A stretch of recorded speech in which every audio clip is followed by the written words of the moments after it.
രാജ്യം വിവേകാനന്ദ സ്മൃതി ദിനം ആചരിക്കുമ്പോൾ വിവേകാനന്ദനോടുള്ള അവഗണന തുടർന്ന് CPM ഭരിക്കുന്ന ഷൊർണൂർ നഗരസഭ 10 വർഷത്തിലേറെയായിട്ടും കൊച്ചിൻ പാലത്തിന് സമീപം വിവേകാനന്ദ പ്രതിമ സ്ഥാപിക്കലും സ്മാരക നിർമ്മാണവും എങ്ങുമെത്തിയിട്ടില്ല. 25 ലക്ഷം രൂപ ചെലവാക്കിയുള്ള പദ്ധതിയാണ് 10 വർഷം പിന്നിട്ടിട്ടും എങ്ങുമെത്താതെ കിടക്കുന്നത്. കേരള പര്യടനത്തിനായെത്തിയ സ്വാമി വിവേകാനന്ദൻ ഷൊർണൂരിൽ തീവണ്ടി ഇറങ്ങി തോണിയിൽ ഭാരതപ്പുഴ കടന്ന് കാളവണ്ടിയിൽ കൊച്ചി ഭാഗത്തേക്ക് പോയി എന്നാണ് ചരിത്രം. അതുകൊണ്ട് തന്നെ ഷൊർണൂരിലെ കൊച്ചിൻ പാലത്തിന് സമീപം സ്വാമി വിവേകാനന്ദന്റെ വെങ്കല പ്രതിമയും സ്മാരകവും നിർമ്മിക്കാൻ കേന്ദ്ര യുവജന ക്ഷേമ ബോർഡ് തീരുമാനിച്ചു. ഇതിനായി ഷൊർണൂർ നഗരസഭയ്ക്ക് 25 ലക്ഷം രൂപയും നൽകി. എന്നാൽ 10 വർഷങ്ങൾക്കിപ്പുറം പ്രതിമ നിർമ്മാണം എങ്ങും എത്തിയിട്ടില്ല.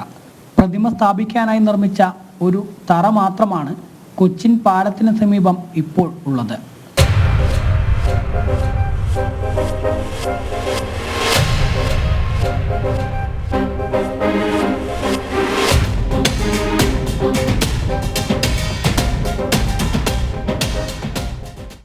പ്രതിമ നിർമ്മിക്കാൻ കരാറെടുത്ത വ്യക്തിക്ക് 12.5 ലക്ഷം രൂപ നഗരസഭ നൽകിയിട്ടുണ്ട്.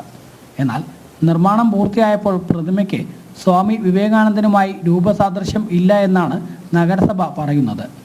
എന്നാൽ പ്രതിമ നിർമ്മാണം ആരംഭിക്കുന്നതിന് മുൻപ് 12.5 ലക്ഷം രൂപ എങ്ങനെ കരാറുകാരന് കൈമാറിയെന്ന് പ്രതിപക്ഷം ചോദിക്കുന്നുണ്ട്.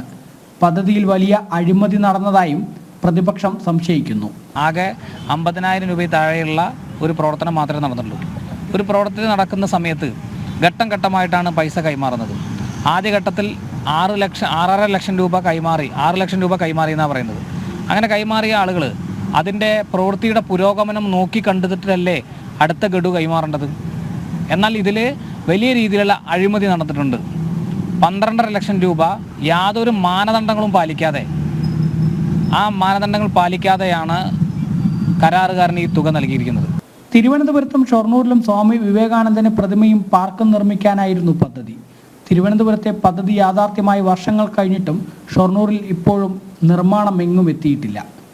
ഇതിനിടെ കരാറുകാരൻ കോടതിയെ സമീപിച്ചതോടെ നിലവിൽ പ്രതിമ നിർമ്മാണം സംബന്ധിച്ച വാദപ്രതിവാദങ്ങൾ കോടതിയിലാണ്. 25 ലക്ഷം രൂപ ഒരു കണക്കുമില്ലാത്ത അവസ്ഥയിലും. ജനം, പാലക്കാട്.